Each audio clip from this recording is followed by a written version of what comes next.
Bonjour messieurs, et merci d'être présents. Osterman, alors on va commencer par le plus simple. Vous allez nous présenter KNX. Oui, ça devrait être facile. Enfin, j'espère en tout cas, et le plus clairement possible.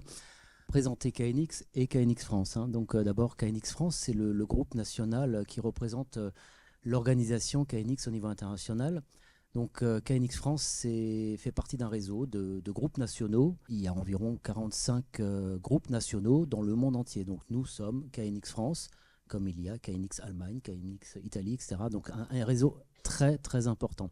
Dans KNX France, on a des membres, et c'est ce qu'il y a de plus important. Ce sont les membres, des membres actifs. Et on est tous fédérés autour d'un mot qui est KNX. Donc KNX, c'est quoi finalement? C'est un protocole de communication qui est né il y a déjà 34 ans. Alors la plupart d'entre vous n'étaient peut-être pas nés. Et pourtant, on parlait déjà d'automatisme du bâtiment. Et l'histoire, elle est belle parce que finalement, je ne vais pas faire toute l'histoire de KNX, c'est 34 ans, mais imaginez quand même qu'il y a 34 ans, il y a eu 5 sociétés qui ont eu cette intelligence collective de dire ça serait peut-être plus simple de faire des produits qui communiquent entre eux. Ça serait peut-être plus simple pour nos clients. Ça serait peut-être tout simplement plus simple, plus performant pour fournir dans les bâtiments une solution intelligente pour faire des automatismes, pour améliorer le confort parce qu'à l'époque, on parlait beaucoup plus de confort et de sécurité que de gestion d'énergie. Néanmoins, ces automatismes étaient déjà en place. Et l'histoire, elle est belle parce que de 5, on est passé à plus de 500. Donc on a maintenant 500 sociétés, constructeurs dans le monde qui parlent le même langage. Donc un protocole de communication universel, international, qui est certifié en Europe, en Chine, aux États-Unis, en Australie. Par certification, tous ces 500 fabricants proposent et mettent sur le marché des produits qui communiquent de manière interopérable à 100%. Donc ça présente un intérêt pour ces entreprises, mais aussi pour les clients, évidemment. Évidemment, c'est une garantie très importante qu'on offre, j'allais dire, à un client final. Dès lors qu'il installe un système KNX dans son bâtiment, il a une garantie de pérennité dans le temps, de ne pas être lié à un fabricant, mais les fabricants sont tous ont des solutions qui peuvent être propriétaires et très performantes. Je n'ai pas de débat là-dessus. Mais avec KNX, finalement, ça laisse une ouverture et une évolution possible dans le temps. Donc une pérennité, une durabilité très, très importante. Donc par certification.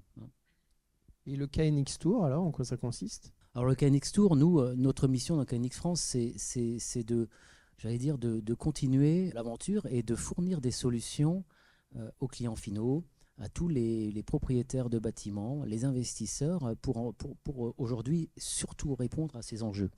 Ces enjeux de transformation qu'il y a dans le bâtiment. Donc s'opère une transformation numérique, digitale, l'introduction de systèmes, donc de données, de communication, et une transformation énergétique. Lui, Xavier en a parlé en introduction, donc de décarbonation. Donc décarbonation, c'est comment on fait? On a le bâti et on a la partie active du bâtiment sur laquelle il faut travailler et de manière intelligente. Donc quand on fait un bâtiment neuf, on peut travailler le bâti un peu plus facilement. Quand on a un parc existant, et c'est le cas en France, un parc existant très important, avec des bâtiments très consommateurs, on doit agir peut-être d'une autre manière, et d'intégrer KNX, c'est une solution qui permet de gérer l'énergie, de réduire la facture et on va reparler bien sûr d'atteindre les objectifs. Donc le KNX Tour, pour répondre à votre question, c'est pour nous d'aller au plus proche de vous tous, des maîtres d'ouvrage, des investisseurs, des propriétaires de bâtiments, de parcs, mais bien sûr aussi des jeunes, pour vous expliquer quelle est la solution KNX, qu'est-ce qu'elle peut fournir et comment on répond. Parce que finalement, l'enjeu, il est important, il est sociétal. Et il n'est pas juste de mettre du KNX dans un bâtiment pour se faire plaisir. Donc c'est montrer, prouver la solution et ce qu'elle apporte réellement. Voilà. Merci. Dan Napar, vous êtes vice-président KNX France. Alors vous êtes spécialiste de la réglementation et des décrets. Je ne vais pas vous redemander d'expliquer KNX, mais c'est vrai que les pouvoirs publics souhaitent réduire l'empreinte carbone des bâtiments. C'est de plus en plus prégnant. On vient d'en parler. Est-ce que vous pouvez nous présenter les enjeux des décrets, notamment les décrets BAC et tertiaires pour les entreprises? Je vais essayer d'être le plus cohérent possible et le plus direct. Nous, on parle dans notre métier de l'alignement des planètes. Qu'est-ce que ça veut dire ça? Il y a 3 objectifs ici, à savoir, premièrement, on souhaite mettre en place un engrenage, j'appelle pas ça, donc j'ai fait l'analogie, réglementation, engrenage positif, dans le sens, il y a les décrets tertiaires. Ces décrets tertiaires fixent des objectifs de réduction d'économie d'énergie vis-à-vis d'une consommation entre 2010 et 2020 qui est choisie pour des bâtiments à 1000 mètres carrés. Et l'idée, c'est bel et bien de réduire dans les années 2030 de 40% cette consommation d'énergie, 2040, 50%, 2050, 60%. Donc vous voyez bel et bien que ce décret impose, ou la première brique, impose les réductions réglementaires. Donc pour cela, il y a une base de données opérable dans laquelle tous les propriétaires des bâtiments ou utilisateurs doivent mettre leur consommation. Ça, c'est une première chose. Maintenant, si on dit 30, 40, 50 économies d'énergie, on doit donner les moyens. Les moyens, c'est le décret BAX. C'est un des moyens qui est mis à la disposition des, au point de vue réglementaire pour les bâtiments en France. Et il y en a 2 décrets. Décret BAX 1 qui a été en 2020 et dit les choses suivantes. Pour tout bâtiment qui consomme 290 kWh par mètre carré par année, il va falloir mettre un système de gestion technique de bâtiment pour faire très court, pour les chauffages, refroidissement, sur lesquels on a été rajouté la ventilation.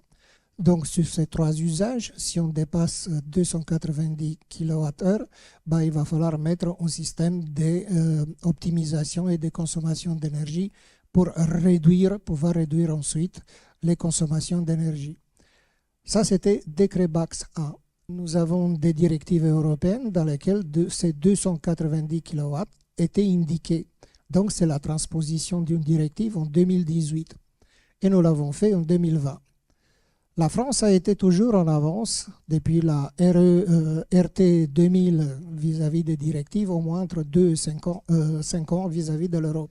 Il y a une autre directive qui est sortie 2024, 8 mai.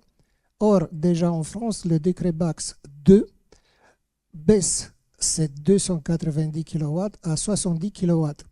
Donc, bel et bien, vous imaginez que maintenant, le parc installé qui est concerné, ce n'est plus seulement les tertiaires, où les décrets tertiaires, il est rentré pour les consommations, mais rentre aussi dans les résidentiels. Et ça s'applique en France depuis le 1er mai 2024. Donc, la directive telle qu'elle était issue, pour nous en France, ça veut dire pratiquement est déjà en application et dans la réglementation. Ça, c'est pour les bâtiments neufs. Ça a été 2021 pour 290. Pour les bâtiments neufs, c'est bel et bien dans le 1er mai 2024. Mais les 2 dates qu'on doit se souvenir, c'est que pour toutes les rénovations et tous les bâtiments en France, pour 290, c'est 2025 et pour 70 kW, c'est 2027. Donc, bel et bien, vous imaginez que nous sommes devant une réduction d'économie par les décrets tertiaires, les objectifs, et avec les moyens qui arrivent pratiquement dans les mêmes dates. Le 3e d'alignement des planètes, c'est le financement.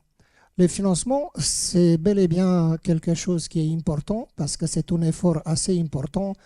Juste pour rappel, 1% des constructions en France sont des constructions neuves. Le reste, c'est de la rénovation. Donc, l'effort nécessaire, c'est pour tous les bâtis tel qu'il est fait. Et là, il y a 2 plans de financement. Premièrement, ça a été les plans de relance. Je ne sais pas si vous vous souvenez des 100 milliards qui ont été mis en place pendant le Covid. Là-dedans, il y avait 30 milliards pour la transition écologique. Et dans ces 30 milliards, il y a le parti des bâtiments. Et pour les bâtiments, c'était 7 milliards. Donc ça, c'est en route pratiquement jusqu'à 2025. Je rappelle ça parce qu'on discute beaucoup de l'endettement de la France. Or, tout ça, c'est des consommations qui ont été approuvées et budgétisées pendant le Covid 2022. Ces plans de relance continuent. Le deuxième financement tel qu'il est venu, c'est par des certificats d'économie d'énergie, qui est une façon de faire en France, c'est typiquement pour la France, et dans lesquels bel et bien les obligés, les fournisseurs d'énergie, doivent soit payer des pénalités si on consomme beaucoup d'énergie, soit ils doivent subventionner, ou d'autres termes, une bonification pour tous les facilités d'économie d'énergie ou toutes les actions respectives. Or, quand vous regardez tout ça, dans les C2E rentre bel et bien tout ce qui est la régulation EGTB, et parmi lesquels tout ce qui est la solution KNX. Maintenant, faisons la liaison entre ces trois alignements des planètes avec la solution KNX. Il faut savoir que dans les bâtiments, pour faire très simple, la régulation EGTB pour les 5 usages, je le répète parce que c'est important: chauffage, refroidissement, ventilation, l'eau chaude sanitaire et éclairage, qui mettent ensemble les deux parties importantes dans les bâtiments, qui est le génie climatique et le génie électrique. Ça, c'est pour les équipements et pour les installations. Il faut aussi voir le bâti, donc cela veut dire la qualité de l'enveloppe, et ensuite l'utilisation. Qu'est-ce qu'on fait avec toutes ces facilités qui sont mises en œuvre dans un bâtiment? J'y reviens. Au point de vue énergétique, pour assurer le confort, bel et bien, le confort, c'est dans les pièces, là où nous sommes. Pour que nous sommes confortables, ça peut être la température, 19 degrés, l'humidité, le CO2 et toutes les autres variables physiques. On a atteint ce confort. Très bien. La façon de faire plus de 100 ans en Europe, ça a été de mettre autant d'énergie au bâtiment pour qu'on n'a jamais, comment je vais dire, un manque d'énergie pour une des variables que je viens de vous dire. Or, bel et bien, cela veut dire que tous les bâtiments sont surdimensionnés, et pendant les rénovations énergétiques, il faut regarder tous les équipements qui ont émis et la façon qu'ils sont utilisés. Nous avons atteint le confort dans cette salle. Alors, la meilleure façon de dire, ADEME nous dit, la meilleure économie d'énergie, c'est celle qu'on ne consomme pas. Et par la même occasion, l'énergie qui veut dire, c'est du carbone. Alors, comment faire baisser ces deux choses-là? C'est très simple. On a atteint le confort ici. Il faut dire ensuite à la distribution d'énergie, on n'a plus besoin d'énergie parce que je suis en confort. Alors, soit on stocke l'énergie, soit on stocke sa génération. Donc, vous voyez qu'il y a un phénomène physique de transformation d'énergie à l'entrée d'énergie dans les bâtiments. Ensuite, soit on le stocke, soit on distribue, ensuite on le consomme. C'est exactement ça ce qui fait KNX pour les 5 usages et de la génie climatique et de la génie électrique qu'on vient de vous dire. Cela veut dire qu'on a atteint le confort ici. Tous les équipements de KNX qui sont dans les pièces, donc dans la consommation, vont transmettre l'information à la distribution, qui vont la transmettre soit au stockage, soit à l'arrêt de génération d'énergie. C'est comme ça que ça marche, et les produits, systèmes et services qui sont KNX sont exactement faits pour répondre à ces besoins. Et maintenant, avec ça, j'ai fait un peu les liens entre tous les sujets de cette table ronde. Merci. Passez le micro à votre voisin, Pierre Roland, donc animateur métier à la FFB Grand Est. Vu ce qu'on vient d'entendre, comment les entreprises intègrent ces solutions KNX dans leur offre et dans leur métier? Alors effectivement, vu ce qu'on vient d'entendre, on se dit c'est obligatoire de passer par du KNX pour réussir. Et effectivement, aujourd'hui, il y a une forte demande dans le tertiaire, de manière générale, et dans l'industrie, pour pouvoir atteindre les différents objectifs qui ont été cités juste précédemment et mis en place par l'État. Il faut vraiment voir qu'il y a un parc effectivement important aujourd'hui en tertiaire et en industrie qui a profité pendant des années d'une énergie pas chère, et on se rend compte réellement aujourd'hui qu'on consommait beaucoup trop et de façon déraisonnée. Et donc les solutions aujourd'hui qui sont en place et qui sont disponibles, comme le KNX, permettent très facilement d'intégrer dans les offres de rénovation des bâtiments l'intégration d'un système de GTB et plus largement KNX via les offres de rénovation. Ça engendre dans tous les cas un surcoût par rapport à une rénovation standard, on peut l'imaginer, mais cela reste raisonnable. On parle à peu près de 10% quand on fait la rénovation selon les secteurs, mais cela reste raisonnable au vu des gains d'énergie qui peuvent être obtenus derrière avec l'utilisation d'un système de régulation des systèmes de chauffage par exemple et KNX d'une manière générale. La contrainte qu'il y a aujourd'hui un petit peu par rapport à tout ça pour une entreprise du bâtiment, c'est qu'elle va avoir besoin de se structurer. Un petit artisan, pour lui, c'est plus compliqué d'utiliser du KNX, même si c'est tout à fait faisable. C'est un marché qui est quand même majoritairement à destination des industries et du tertiaire, même si en résidentiel, c'est tout à fait faisable et ça se fait encore aujourd'hui. Le marché est quand même plus tendance à se tourner vers la partie tertiaire et industrie. Et donc la formation des collaborateurs en entreprise est importante. Il faut avoir des salariés qui sont compétents, qui connaissent, qui savent programmer le KNX. Et donc quand je vois tous les jeunes qui sont là aujourd'hui, effectivement pour vous, savoir faire de la programmation, savoir travailler sur du KNX, c'est une réelle plus-value pour vous trouver un emploi plus tard. Dans des structures qui sont adaptées au KNX. Et puis on voit aujourd'hui également en lien avec la construction neuve, mais ça arrive aussi au niveau de la rénovation, l'utilisation du BIM, la numérisation de la construction. On travaille à construire un bâtiment de façon digitale avant de le construire ou avant de le rénover pour justement éviter des problèmes qui peuvent arriver sur chantier. Voilà, le BIM s'intègre de plus en plus dans la construction et le KNX, le système KNX voilà, a une carte à jouer également là-dessus en intégrant directement ces solutions dans le fonctionnement d'un bâtiment numérique. Bien, je voudrais aussi que vous en profitiez pour nous parler des outils mis en place par la Fédération du bâtiment comme bâtisseur responsable et bâti carbone.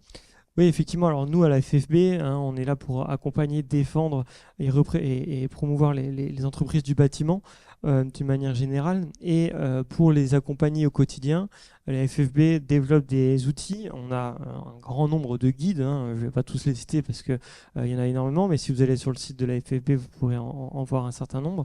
Mais qui sont donc à destination des entreprises pour les accompagner sur leur chantier au quotidien.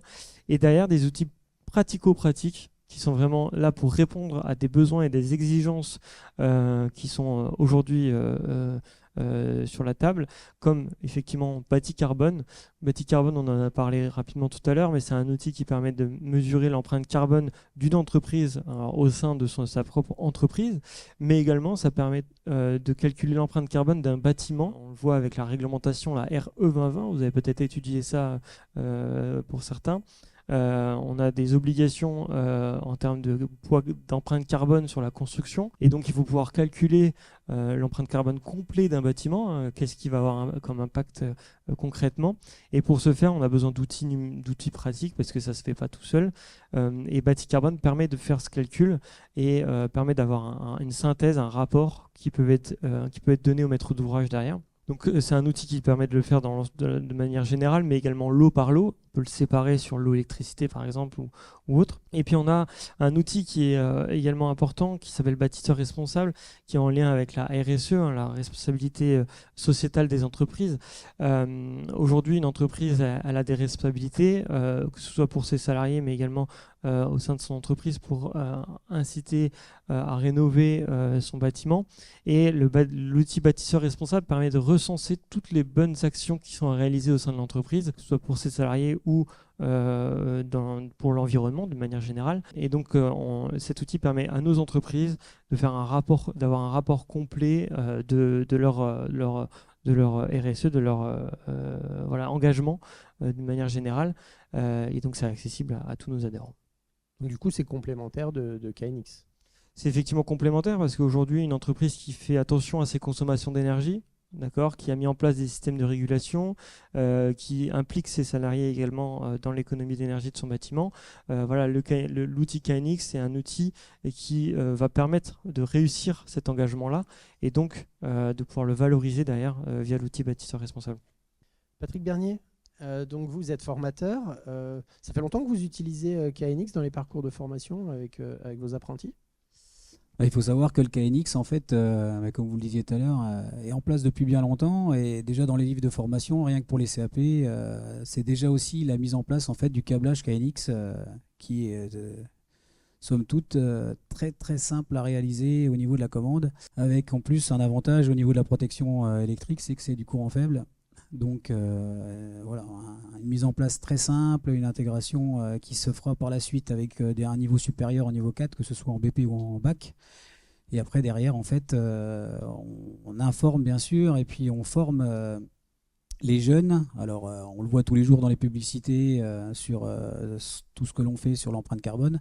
Et nous, on essaye de montrer en fait l'engagement en fait des jeunes et justement ce que disait juste avant pour la BAX de 2027, ce qui va faire que la réglementation va entraîner dans les bâtiments et résidences surtout la consommation de moins 70 kW par mètre carré par an. Ça va entrer en fait, ça va montrer l'enjeu en fait des futurs apprentis sur l'intégration du KNX en fait dans ces maisons-là pour pouvoir faire de la gestion en fait de l'énergie. Donc ça nous concerne vraiment, il y a vraiment un impact direct en fait avec les jeunes aujourd'hui pour pouvoir les former sur des solutions simples. Et après, quand ils passent au niveau supérieur, de faire de l'intégration également, puisque vous disiez tout à l'heure qu'on pouvait faire aussi soit la partie câblage avec les normes, bien sûr en respectant les normes, et peut-être de l'intégration dans une autre boutique qui peut aussi gérer ces services. Mais nous, en fait, on essaie de faire un package complet, c'est-à-dire que un jeune qui, au moins, en fait, puisse réaliser le câblage, comprendre en fait les technologies et s'apercevoir que le gros avantage des multimarques, hein, comme vous êtes tous là, c'est de faire l'interactivité en fait entre toutes les marques, avec toutes les fonctions, avec le même langage. Donc c'est un gros avantage et un gros pas en avant pour la réglementation qui va arriver demain, hein, puisque 2027 c'est demain. C'est-à-dire que vous êtes toujours en avance par rapport aux décrets qui vont sortir pour que, comme les parcours de formation sont assez longs, pour que les apprentis, quand ils sortent de chez vous, soient déjà à la pointe de toute la réglementation. Aujourd'hui, vous allez dire, ça va être une évidence. C'est pas facile de le faire comprendre aussi à tout le monde parce qu'en fait, on a des vieilles habitudes, on va dire, puisqu'on est né dans le confort. Et aujourd'hui, c'est se restreindre, mais ça devient une obligation. Et derrière, c'est une prise de conscience. Et la prise de conscience, elle se fait aussi par la formation de nos jeunes. Les entreprises, elles vous semblent prêtes? Alors, il y a 2 poids 2 mesures. Les entreprises se retrouvent avec des installations KNX qui n'arrivent pas peut-être à dépanner et font appel à des jeunes. J'ai eu des demandes, moi, pour former certains jeunes en particulier pour qu'ils puissent faire de l'intégration et de la correction sur du KNX, un besoin. Et après, en fait, je pense que c'est la réglementation 2027 qui va faire changer en fait les mentalités, puisque je vais vous dire aujourd'hui, ce qui va se mettre en place, on va prendre un agent technique d'un bâtiment comme celui-ci, ça ne sera plus le même demain. Demain, vous allez intégrer de la gestion d'énergie, la gestion du bâtiment, et l'agent technique d'aujourd'hui, de demain, lui devra savoir en fait comment interagir avec ces nouvelles fonctions, ces nouvelles technologies. Et le KNX qui est né il y a bien des années, moi j'étais à l'époque un passionné, j'étais dans le X10 quand j'étais gamin, c'était les tout débuts.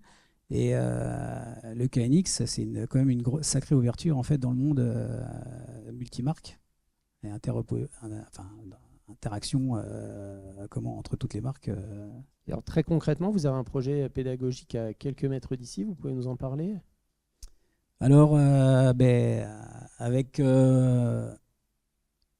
l'accord de mon directeur, avec l'appui de mes collègues, parce que voilà, on ne travaille pas tout seul. Et surtout, les jeunes, on a essayé de mettre en place en fait ce qui va nous être demandé dans l'avenir, c'est-à-dire faire de la rénovation, puisque aujourd'hui, sur du neuf, ça va être un petit peu plus simple, hein, on va suivre les réglementations, ça va aller. Aujourd'hui, on fait beaucoup plus de rénovation. On est dans un bâtiment où on va intégrer aujourd'hui en fait du KNX sur la gestion des ouvrants, par exemple, des luminaires en fonction de l'éclairage extérieur pour faire des économies d'énergie. Et par exemple, peut-être aussi fermer les volets le soir quand on a oublié de les fermer, alors que c'est l'hiver et que derrière, en fait, on a des passoires mais une vitre, c'est toujours mieux de fermer un volet en aluminium isolé que de laisser les volets ouverts pendant la nuit. Donc tout ça, en fait, on l'intègre. Et puis, voilà, je félicite les jeunes qui sont investis en fait dans ce projet. Donc là, ça tombait bien. Bon, et c'est le hasard, hein, puisqu'en fait, on a mis ça en place l'année dernière. Moi, je ne savais pas que vous veniez donc cette année. Et là, ils sont en train de mettre en place Coffret. Donc, c'est eux qui font le cahier des charges, c'est eux qui font l'implantation, c'est eux qui font les schémas électriques, c'est eux qui font les schémas unifilaires, c'est eux qui font. Alors, ils se répartissent les tâches. Gestion de chantier aussi, avec voilà, des jeunes qui prennent aussi leur autonomie. Et je pense qu'il faut leur faire confiance. Je pense qu'il y a une carte à jouer et que derrière, en fait, eux aussi prennent conscience en fait, de l'avantage aussi un peu du KNX. Parce que le KNX, on fait de l'automatisme aussi avec les jeunes et on s'aperçoit que l'automatisme, ce que je disais hier, mais l'automatisme, demain, vous avez un automate pour un défaut d'alimentation, peu importe, c'est tout un système complet qui s'arrête. Vous êtes en train de paralyser une branche complète. Le KNX, il y a un élément qui a une défaillance, en fait, le reste est totalement fonctionnel. Merci. Petite question, je reviens vers vous. Rémi, on parle beaucoup, là on parle d'intégration, on parle beaucoup de protection des données, puisque il y a beaucoup de problèmes de cybersécurité. Comment vous vous inscrivez dans cette problématique très actuelle? On est dans la continuité de l'histoire parce que, et vous avez raison, de plus en plus on a des systèmes qui sont installés dans les bâtiments. Donc nous, ça fait effectivement plus de 30 ans qu'on a des systèmes communicants dans les bâtiments. Et comme tout à chacun, on a des téléphones, et comme tout à chacun, on a des systèmes connectés partout dans les véhicules. Et c'est une problématique, j'allais dire, liée à la cybersécurité qui est globale. Et puis il suffit d'écouter ce qui se passe autour de nous pour voir qu'on a des hôpitaux qui sont hackés ou différents sites. On l'a encore vu sur les JO. Enfin voilà, c'est quelque chose de quotidien. Donc évidemment, quand on parle de KNX, on peut se retrouver dans des maisons, on peut se retrouver dans des bâtiments plus critiques, comme des hôpitaux, dans lesquels on gère évidemment les différents usages, les différents domaines, du chauffage, du refroidissement, de la ventilation. Donc on peut effectivement, ou quelqu'un pourrait se dire, tiens, je vais m'introduire dans un bâtiment pour faire quelque chose de malveillant. Bon, voilà. Alors c'est une problématique globale. Alors la réponse, elle est assez claire, et puis peut-être que vous en avez entendu parler parce qu'on a des échéances, tout comme on parle du décret BACS et tertiaire sur les énergies, on a aussi des échéances sur la cybersécurité. Une qui arrive rapidement, qui est en fin 2027, qui s'appelle la CRA, la Cyber Resilience Act. Si vous tapez sur Internet, vous allez trouver les informations, la CRA, qui va donc obliger quand même les constructeurs à mettre sur le marché des produits qui répondent de manière très formelle à des exigences de cybersécurité. Alors on parle des produits connectés d'une manière générale, et évidemment système KNX et les produits KNX sont des systèmes qui sont connectés, que l'on peut adresser et que l'on doit protéger. Donc la communication entre produits KNX, parce qu'on ne l'a pas dit, mais elle a évolué aussi. On parle de paires torsadées, vous l'avez dit, c'est très simple, donc c'est bien, c'est un bus de terrain. Donc un câble vert qui circule dans le bâtiment, qui relie les produits, et évidemment une communication qui peut être protégée entre un capteur et un produit dans un tableau. Mais elle peut aussi être la communication KNX sans fil, avec des capteurs sans fil, notamment pour la rénovation, plus facile à mettre en œuvre. Et donc on a une communication sans fil qui peut aussi être piratée ou qui doit être protégée. Et bien sûr, un autre point important, c'est on utilise aussi, puisqu'on a fait évoluer les technos, pour utiliser les médias IP dans les bâtiments. Donc on a KNX paire torsadée, sans fil, IP. On va parler d'IoT aussi. Mais donc tout ça pour dire qu'on a un réseau de communication qui est accessible à différents niveaux dans le bâtiment, dans une pièce, dans un tableau électrique, au niveau d'un serveur, et bien sûr dans le bâtiment et de l'extérieur. Donc cybersécurité. Alors tout ça pour répondre que KNX n'a pas attendu et a défini une évolution de son protocole, donc de KNX vers KNX Secure. KNX Secure, c'est une encryptation selon les normes ISO,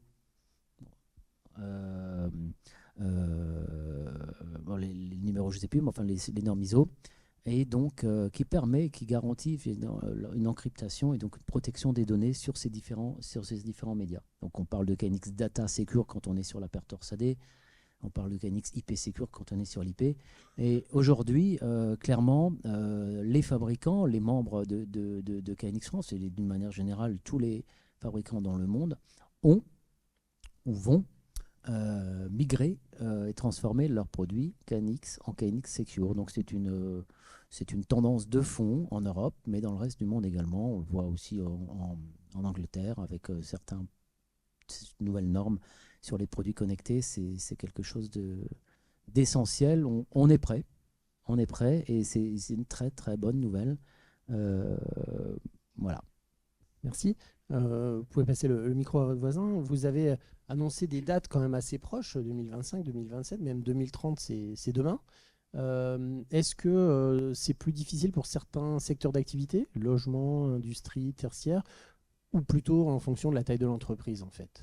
J'hésite de répondre parce que globalement, dans un bâtiment, nous pouvons distinguer trois parties très clairement.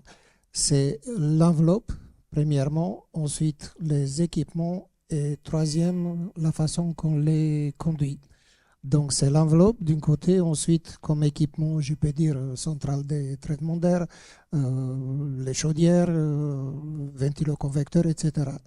Et ensuite, la façon qu'on les conduit, c'est les BACS. La réponse vient justement comment le retour sur investissement et le gain qui se font dans les bâtiments, on l'obtient le plus facilement. Or, ça s'avère que pour les coûts des bâtiments, la régulation EGTB, je ne sais pas si vous savez, représente que 2% du bâti. Par contre, avec ce 2% de bâti, on peut fonctionner tous les bâtiments. Et donc, quand vous regardez le retour sur investissement, la construction commence par l'enveloppe finie avec Building Automation Control, cela veut dire régulation EGTB, mais la façon de rénover doit commencer toujours par la régulation EGTB parce qu'on obtient plus facilement le retour sur investissement pratiquement entre 6 mois et 3 ans. D'ailleurs, le décret BACS dit bel et bien qu'il faut regarder à 10 ans le retour sur investissement pour être soumis au décret BACS. Donc, pour répondre à votre question, plus facilement et plus direct pour obtenir des réductions d'économie d'énergie, c'est de consommer, de regarder, ne serait-ce qu'un détail très pratique, les points de consigne ou toutes les variables qui sont dans le bâtiment et qui se trouvent sur les appareils KNX. Qu'est-ce que ça veut dire ça? C'est tout simplement que nous fournissons tous les produits sur le projet sont des données par défaut. Donc il faut toujours adapter le fonctionnement de tous nos appareils KNX aux bâtiments respectifs. C'est comme ça que ça passe, si vous voulez, l'économie d'énergie et le retour d'investissement. On est aujourd'hui dans cette phase dans laquelle on doit faire de plus en plus attention de ce qu'on appelle l'intensité énergétique, à savoir combien d'énergie on consomme pour obtenir le confort et la sécurité des biens et des personnes. Il y a le quatrième qui est nous-mêmes.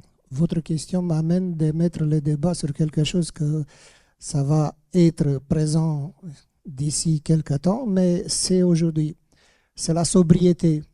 Déjà l'année dernière, notre président nous a amené de nous dire il ne faut pas dépasser 19 degrés dans les bâtiments pour éviter que le système énergétique national tombe où on fait des coupures d'énergie. Qu'est-ce que ça veut dire ça pour KNX et d'ailleurs pour toute l'utilisation dans les bâtiments?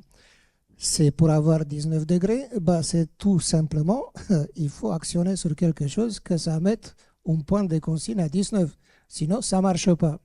Qu'est-ce que ça veut dire derrière? C'est que ça a été mis en place un système qui est EcoWatt et EcoGaz, dans lequel on doit fournir les informations aux utilisateurs qu'on ne dépasse pas les consommations nécessaires. Donc, vous voyez que l'engrenage entre le décret BACS, le décret tertiaire, les plans de financement, les C2E et toutes les autres réglementations et notre propre comportement, petit à petit, sont dirigés d'être beaucoup plus vertueux et de préserver les générations futures. Je regarde heureusement qu'il y a beaucoup de jeunes avec nous, parce que ça, c'est un gain, si vous voulez, pardon, c'est un garant quand nous allons dans une façon beaucoup plus sobre de sobriété qui les assure un avenir beaucoup plus serein dans tous ces changements climatiques. Merci. Bah justement, on va se tourner vers les jeunes s'ils ont des questions à vous poser. Enfin, les jeunes ou les moins jeunes, hein, après tout. La parole est libre pour tout le monde. Est-ce que vous avez des questions à poser à nos intervenants? Il suffit juste de lever la main et je viens avec le micro. Voilà, j'arrive. Bonjour, d'abord, Météan Effet, apprenti en BP deuxième année. Je suis apprenti dans la classe de Monsieur Bernier. Moi, j'aurais aimé savoir, c'est qu'on nous parle d'économie d'énergie sur l'électricité, les empreintes carbone, tout ça des bâtiments, mais toutes les installations et les infrastructures qu'on met en KNX, tout ce qui est bus, interface, tablette, est-ce que ça n'a pas un impact quand même, parce qu'ils sont alimentés 24 heures sur 24, est-ce que ça n'a pas un impact économique? Est-ce qu'on ne gagne pas justement en consommation plutôt qu'on en réduise justement avec la régulation qu'on a? Vous avez raison et vous avez tort. Vous avez raison parce qu'à ce jour, tout ce que nous faisons dans la conception, dans la mise en œuvre, etc., va vers une sorte d'électrification, donc de l'utilisation de l'électricité. Donc, où vous avez raison, c'est que la plupart de toutes les énergies donc fossiles et tout ça, on va les oublier pour faire des énergies renouvelables, notamment panneaux solaires, etc. Hein. Donc là, vous avez raison. Maintenant, pour mettre en œuvre et de faire une gestion, on consomme de l'énergie. Mais justement, dans la consommation énergétique, nos équipements, et notamment KNX qu'on parle aujourd'hui, ont un double rôle. Rôle, premièrement, qu'elle existe, il faut de l'énergie à consommer. Et deuxièmement, sans utiliser ça, on ne pourrait faire aucune économie d'énergie. Je m'explique. Il y a des calculs, il y a des essais, il y a des résultats très clairs. Pour vous donner un exemple, une installation à propos de 12 régulateurs tels qu'ils sont, en 8 heures, on efface leur consommation et l'empreinte carbone qui les génère. Donc, vous avez raison, oui, il y a besoin d'électricité et on consomme. Deux, pendant le fonctionnement dans un temps très court, ça dépend des projets, hein, je ne vais pas vous donner une valeur absolue, mais un délai très court, on efface à la fois l'énergie qui est nécessaire à leur fonctionnement et l'empreinte carbone pour fabriquer tous ces appareils. C'est comme ça que ça marche. Pour l'instant, par contre, dans tout ce qui est réglementation, que ce soit en Europe, à la Commission européenne, en France, on discute de ces deux sujets pour aller dans deux directions. Un, de demander aux constructeurs, qui est le cas, de réduire tous les matières premières, plus l'eau, plus l'électricité pour fabriquer nos produits, ça c'est très clair. Deux, pour les recycler ces produits, ça c'est très clair. Mais en même temps, la dualité consommation des produits, consommation nécessaire pour que ça fonctionne, et celle qui est face par les économies qui engendrent, ça par contre c'est un débat, si vous voulez, plutôt politique. Pourquoi politique? Parce que c'est assez difficile de faire l'équilibre, on consomme, on gagne. Ça, vous voyez, c'est plutôt un état d'esprit dans un bâtiment quand on pense qu'il n'y a que 2% des prix qui est mis sur la régulation EGTB. Est-ce que je pense que j'ai répondu à votre question? C'est clair? Merci. Est-ce qu'il y a une autre question? Jean Goulf de la société Stenel. Deux questions. De 1, est-ce que les entreprises sont toutes obligées à partir de 2025 et de 2027 d'appliquer ces normes? Et de 2, jusqu'à quand elles doivent les appliquer? Parce qu'il y a 99% de bâtiments existants, ils n'arriveront jamais en l'espace de 5 ans à tout rénover. Quand vous dites entreprise, peut-être que je n'étais pas très clair. C'est les propriétaires et les utilisateurs des bâtiments qui sont soumis à la réglementation respective. Les constructeurs sont soumis, ont l'obligation, ou plus correctement. S'il n'y a pas de produits avec qui on peut appliquer les directives et les décrets, on ne fait rien. Il y a un problème. Or, déjà, bonne nouvelle, depuis 2015, la régulation EGTB sur tous ces aspects inclus KNX répond aux besoins. D'ailleurs, c'est comme ça que ça a été bâti en 2020. Est-ce que l'offre est présente? La réponse est. Maintenant, c'est vrai, dans votre question, il y a quelque chose qu'il faut regarder plus précisément dans un site du gouvernement RT Bâtiment pour bien comprendre les dates respectives, parce que même moi, tout au début, quand j'ai regardé, je n'ai pas tout à fait compris. Il y a bel et bien les processus des bâtiments neufs et des rénovations. Si on met l'imposition, déjà on a mis à 2020 comme date de construction, le permis de construire. On est obligé pour les 290, mais on n'est pas obligé pour les rénovations. Pourquoi? Parce qu'il faut mettre du temps de trouver les bonnes solutions, de faire les analyses fonctionnelles et ensuite de voir avec quel budget on pourra faire la rénovation, parce que ça dépend l'état de départ des bâtiments tel qu'il a été construit. Voilà pourquoi le 290 a été mis 2025.